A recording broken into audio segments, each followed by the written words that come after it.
Connecté avec France Bleu Lorraine Matin sur Facebook. 8h10, rentrée mouvementée donc pour Emmanuel Macron, contraint à un remaniement hier après le départ de Nicolas Hulot, de Laura Flessel également. Pour en parler, la députée donc La République En Marche de Meurthe-et-Moselle, Carole Grandjean, est l'invitée de France Bleu Lorraine. Bonjour Carole. Bonjour. Bonjour Carole Grandjean, merci d'être en direct sur France Bleu. Emmanuel Macron a-t-il perdu la main après 18 mois de pouvoir ? Je ne le crois pas. Je crois que nous tenons le cap de mesures importantes et donc forcément discutées.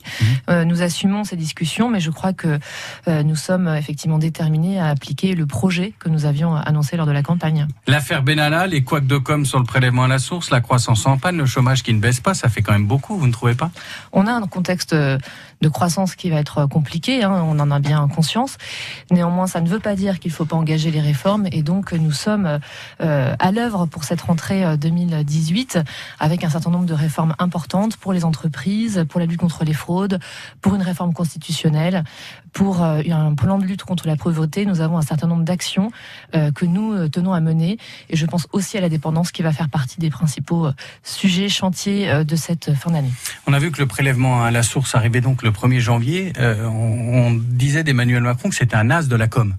Comment a-t-il pu à ce point se fourvoyer dans ce dossier, alors qu'il suffisait de ne pas en parler publiquement, d'appeler son ministre Gérald Darmanin, de régler les problèmes? Pourquoi 10 jours de psychodrame pour une affaire d'État, alors que c'est une réforme dans l'absolu plus simple qu'à faire que d'autres quand même, parce que tous les pays l'ont fait à part Singapour et la Suisse? J'interprète cette communication, en tout cas cette réserve, demande de précision, de correction qu'a pu avoir le président. C'est l'élément de langage du Premier ministre d'hier que vous répétez, non ? J'assume vraiment parfaitement cette position, car il me semble que légitimement, un certain nombre de Français avaient des inquiétudes, notamment pour ceux qui faisaient des dons, qui avaient des aides à domicile, des gardes d'enfants, des places dans les EHPAD, etc. Il était légitime que le président s'assure que cette mesure, qui est quand même pas anodine financièrement pour l'ensemble des Français, soit mise en œuvre de manière qualitative en 2019. Je crois que vous et moi sommes également concernés par ce type de réforme et nous tenons à ce que ce soit fait correctement et effectivement dans la précision. 5 milliards d'euros sur lesquels il y avait un doute dans la mise en place, ce n'était pas anodin. Les chefs d'entreprise, vous en parliez il y a une minute, ont massivement soutenu Emmanuel Macron pendant la campagne et ensuite. L'un des seuls indicateurs positifs, si j'ose dire, de l'économie en ce moment, c'est la création nette d'emplois. Pour l'année 2017, avec 6 mois de François Hollande tout de même, c'est plus 11%, mais pour ce premier trimestre, une hausse seulement de 0,2%. Et c'est-à-dire que même les chefs d'entreprise doutent maintenant de la politique d'Emmanuel Macron. Écoutez, je discute beaucoup avec eux. Je fais énormément de rendez-vous avec les entreprises, les DRH, les organisations syndicales. J'aspire à discuter avec chacun. Je crois quand même qu'il y a une confiance. On a une réforme Avenir Professionnel qui a été votée en juillet, sur laquelle je me suis beaucoup engagée. Celle-ci a déjà fait ses preuves avec près de 45% d'apprentis en plus cette année. Les mesures vont prendre leurs effets, mais elles vont prendre quelques mois, voire quelques années à prendre leurs effets. Et il faut accepter aussi ce temps un peu plus long que celle du vote de la réforme. Si je vous dis 31%, Carole Grandjean, vous pensez à quoi ?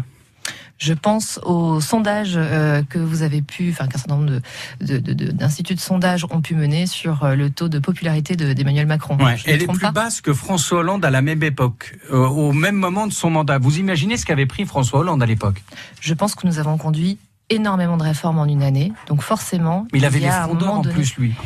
Non, oui, peut-être, mais en tout cas, là, ce que je pense que ça vient refléter, c'est surtout un an d'action hyper chargé et pour lesquels maintenant les Français attendent un retour, un bilan, des résultats finalement.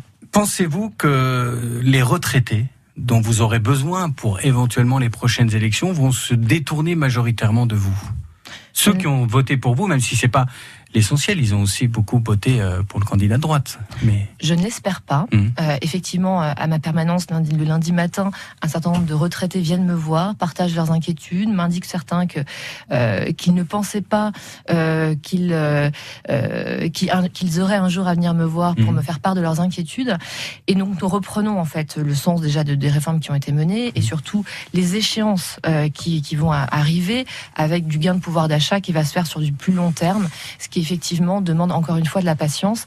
Et donc j'encourage chacun à nous juger, j'ai envie de dire, à nous sanctionner éventuellement, mais surtout à voir nos résultats sur les quelques années qui vont arriver. Carole Grandjean, députée Nancéenne En Marche, invitée de France Bleu ce matin en direct. Bonne journée. Merci. Merci à tous les deux et rendez-vous également